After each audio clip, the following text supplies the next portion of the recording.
Knowing what to say, knowing the truth is great, but it's also important to know when or when not to say it. Hi guys, welcome back to my YouTube channel. I hope you're doing well. If you haven't already, please subscribe, comment, like and share this video if you enjoy it, and let's get right into it. I always believe that it's important to be honest and to live your life full of integrity and tell the truth as it is. But the key here is to know when and when not to say something, to know when and when not to say the truth. It doesn't necessarily mean that you omit saying the truth, but it's choosing the best time to be honest, choosing the best time to say how you feel. Truth is always great, but you have to really think about the fact that telling the truth, because it frees how you feel inside, because it gets rid of the guilt, or you really truly believe that person deserves to know the truth, or that person deserves to know what's happened.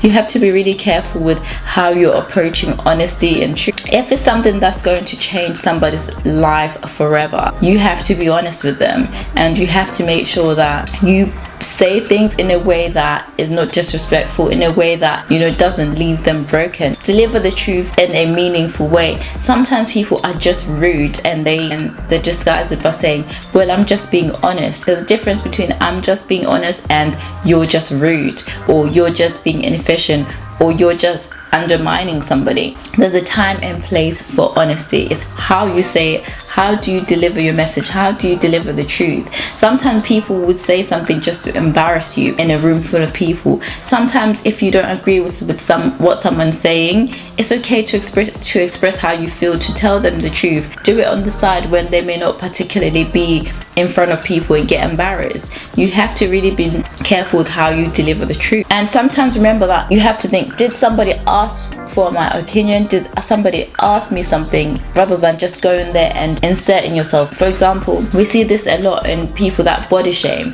People that body shame will always say, oh my gosh, you're so fat, or oh, you've gained weight. But really think about that. Did somebody ask for your opinion? Did someone ask you to comment on their body? Did they ask you how they look in that dress? If they didn't ask you, then why do you feel the need to insert yourself and feel the need to tell the truth? At that point, you're just hurting somebody. If someone comes to you and says, honestly, can you tell me if I've gained a few pounds? Then at that point, you have every single right, because they've come to you at a time that's appropriate for them.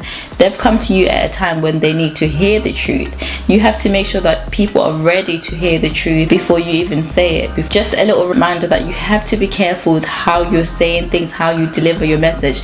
And oftentimes it's not about what you say. It's not the truth that hurts people, it's the deliverance. How is it delivered? Did you hide this from someone for the rest of their life? Obviously, if you hide something substantial from someone's life for years, they're going to resent you when they tell them the truth. It's not about what you've said, it's the story behind the truth. It's how long it's taken for you to come forward and tell them the truth. If it's something like you've gained weight, it's how you deliver it. It's how you tell that message to someone. So you have to really be mindful of how you say things and make sure that it's said at the right time. Okay, thank you for joining me today. If you've enjoyed this video, don't forget to leave a comment in the comment section below, and I'll see you in my next one.